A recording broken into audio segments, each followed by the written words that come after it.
Dober dan. Tu si bomo prebrali nekaj odlomkov iz Porfirijevega traktata o votlini nimf, v katerem avtor, ki je bil novoplatonski filozof iz 3. stoletja, alegorično interpretira odlomek iz Homerjeve Odiseje. No, Homer nam danes vzbuja spoštovanje kot avtor, vsaj nominalni, prvih spomenikov evropske literature. In nič manjše, če ne še večje spoštovanje je užival v antiki.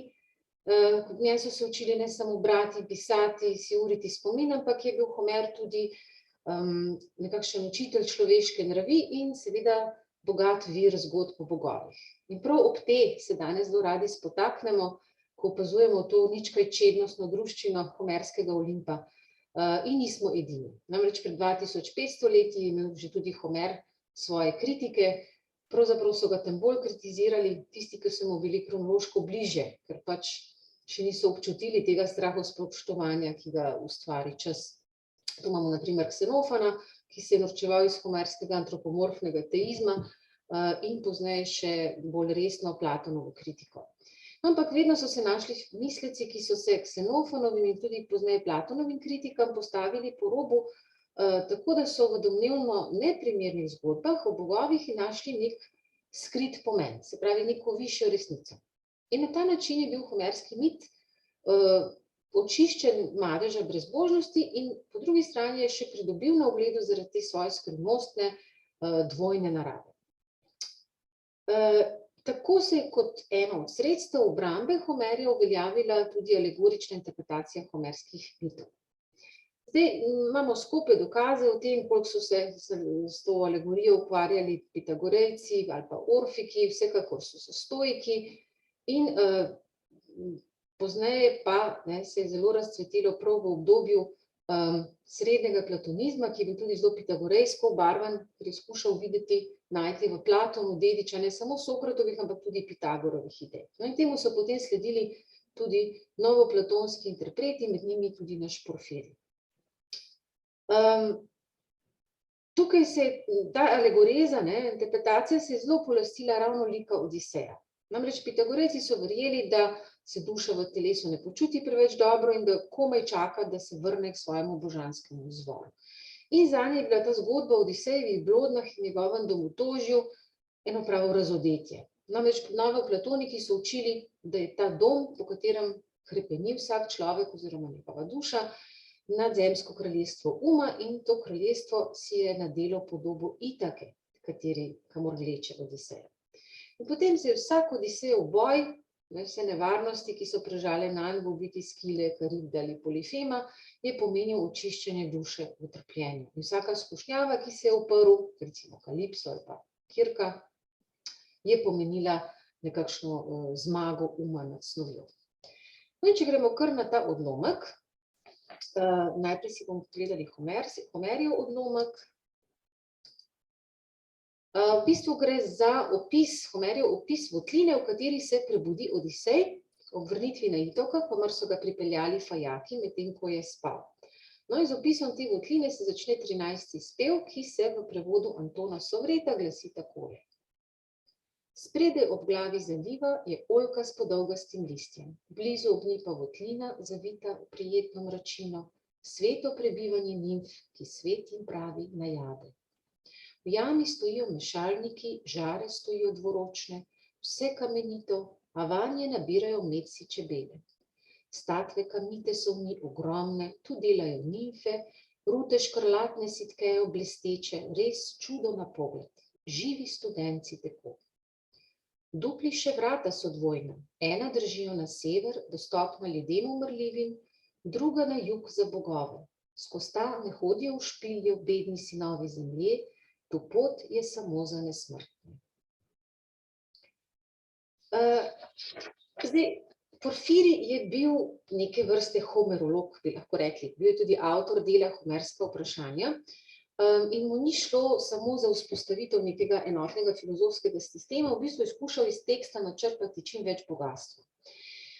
Tako da je pričakoval, da tekst sam ima tudi nek pomen in da tudi zunanja podoba tega besedila, tega mita mora ustrezati nekim kriterijem verjetnosti. Tako da po njegovem Homerjev opis votline Itak ne more biti čista pesniška izmišljotina, čeprav seveda tudi ni dobesedna resnica. Se pravi, da gre za votlino, ki je bila dejansko posvečena bogovom in katere fizični obstoj je bil potrjen. Oziroma so ga potrdili nekateri pisci, ki jih Porfirij tako tudi navaja. No in zdaj si bomo prebrali prvi odlomek iz tele votline Nimf. Jasno je, da se pesnik ne opira na zgodovinske danosti, ko omenja to izročilo. Saj opisi otoka, kot pravi Kroni, ne omenja nobene take votline na njem. Toda, ali je Homer uporabil pesniško svobodo in si votlino preprosto izmislil? Gotovo mu nihče ne bi verjel, če bi upal, da bo z naključnimi izmišljijami prepričal bralca, kako je nekdo v itaški deželi naredil stezo za ljudi in bogove, ali da je, če ne človek, pa narava sama od sebe ustvarila eno pot za vse ljudi, da se spuščajo po njej, in drugo za vse bogove. Ves svet je sicer poln ljudi in bogov, vendar je zelo malo verjetno, da bi bila prav itaška votlina kraj, kjer se spuščajo ljudje na zemljo in od koder se vzpenjajo bogovi v nebo.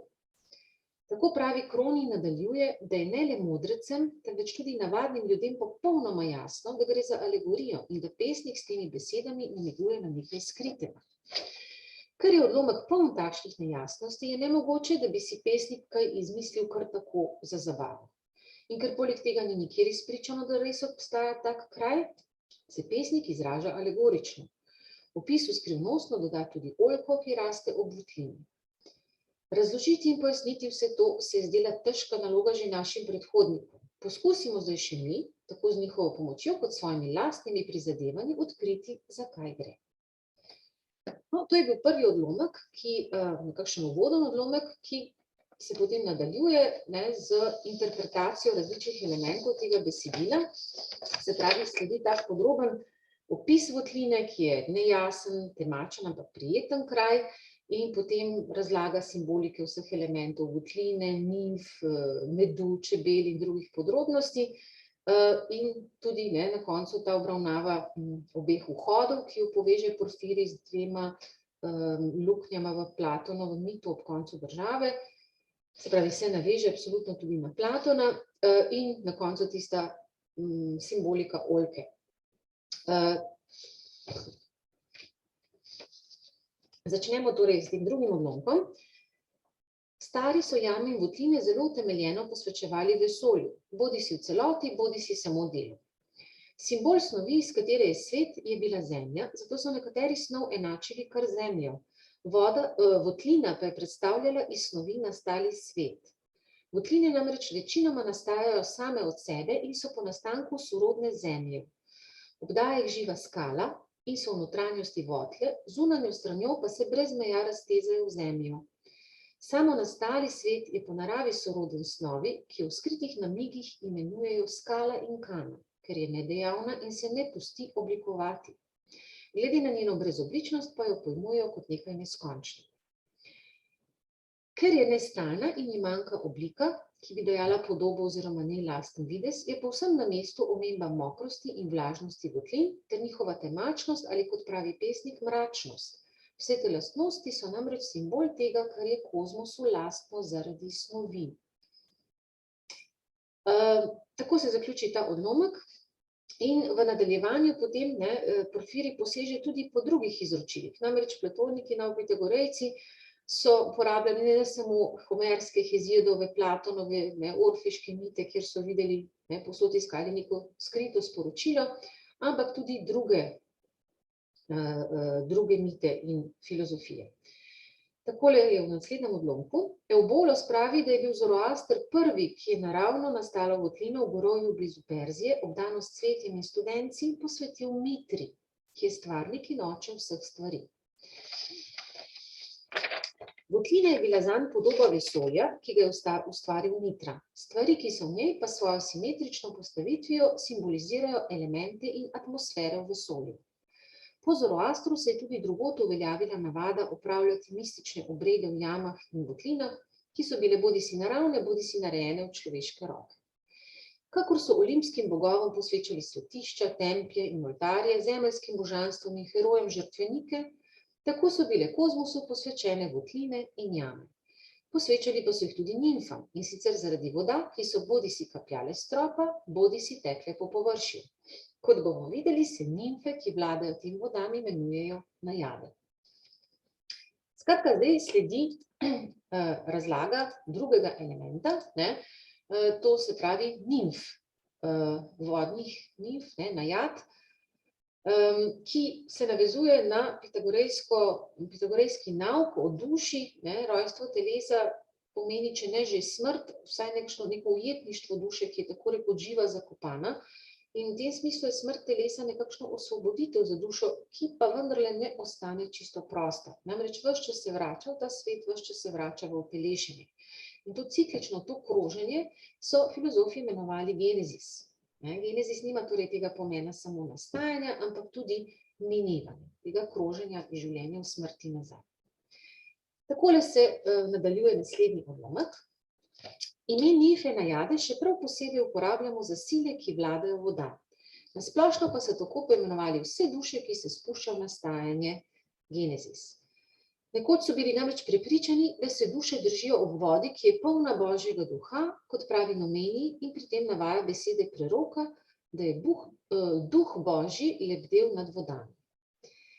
Zato tudi pravi, da Egipčani prikazujejo vsa živa bitja, tako sonce, kot tudi druga božanstva, kako stojijo na barkah, ne na trdnih tleh. V tem moramo videti duše, ki se stopajo v rojstvo in zato letijo v mokroto. Nimfe najade so torej duše, ki odhajajo v rojstvo. Od tod navada, da se neveste, ki se pravkar poročajo, oziroma se poročajo za porajanje, imenujejo nimfe in da nanje izlivajo vodo iz vrelcev, potokov in večnih studencev. Toda za duše, ki so bile posvečene v naravo in rojstvene demone, je vesolje sveto in prijetno, čeprav je po naravi mračno in megličasto.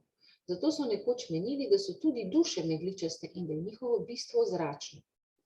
V tem primeru je bila prijetno zamegljena votlina na zemlji primerno svetišče zanje, saj je predstavljala vesolje, v katerem prebivajo duše, kakor v velikanskem templju. Votlina z neusahljivimi vrelci pa je primerna tudi za nimfe, vladarice voda. No in tako se spis nadaljuje, polni teh kozmoloških, metafizičnih alegorij, vendar pa Porfirij sega tudi po moralistični razlagi, ki se drži tega platonskega pojmovanja oziroma razlage Odiseja kot iščoče človeške duše.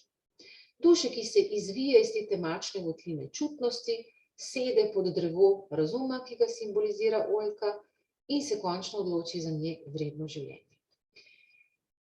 Takole razloži to simboliko oljke. Pa preostane samo še, da pojasnimo simboliko oljke, ki raste v votlini. Pomen te oljke je zelo globok, saj ni preprosto rečeno, da je zrasla kjerkoli, temveč ob glavi zaliva. Tukaj Porfirij spet citira Homerja. Spredaj ob glavi zaliva je oljka s podolgastim listjem, blizu ob njej pa votlina. In nadaljuje Porfirij. To drevo ne raste tam po naključju, kakor bi utegnil kdo misliti, temveč je del uganke, ki jo predstavlja votlina. Kozmos namreč ni nastal po golem naključju, temveč je delo Božje modrosti in umne narave. Zato v votlini, ki je podoba kozmosa, raste oljka, ki simbolizira Božjo modrost. Kajti oljka je Atenino drevo in Atena je modrost. Ker se je ta boginja rodila iz Zevsove glave, je teolog, tako imenuje Homerja, je teolog s tem, ko je posvetil oljčno drevo ob glavi zaliva, našel najprimernejše mesto zanj. Tako je dal vedeti, da vesolje ni nastalo samo od sebe in da ni posledica brezumnega slučaja, temveč je delo umne narave in modrosti. Ta modrost biva ločena od njega, kakor oljka, ki sicer raste blizu votline, a zunaj nje, na samem vrhu zaliva. No, v bistvu s tem se bolj ali manj zaključi, oziroma preberemo še čisto zadnji del Porfirijevega traktata, v katerem je nek tak splošen pregled in tudi veliko občudovanje do Homerja in njegovih uvidov. Takole pravi: ne smemo misliti, da so take razlage prisiljene ali da jih skušajo utemeljevati samo sanjači. Če vzamemo v ozir starodavno modrost, Homerjevo razumnost in njegove vsem izbrušene sposobnosti, si ne moremo kaj, da ne bi spoznali, da se pod pravljično zgodbo skriva namig na podobe nečesa božanskega. Ne bi si namreč mogel izmisliti celotnega opisa, ne da bi ga vsaj v neki meri prenesel iz resničnosti. Toda to vprašanje naj ostane za kakšno drugo delo, zato naj se zdaj razlaga opisa omenjene votline konča. In s tem se zaključi Porfirijev traktat, pa tudi naša predstavitev. Hvala lepa.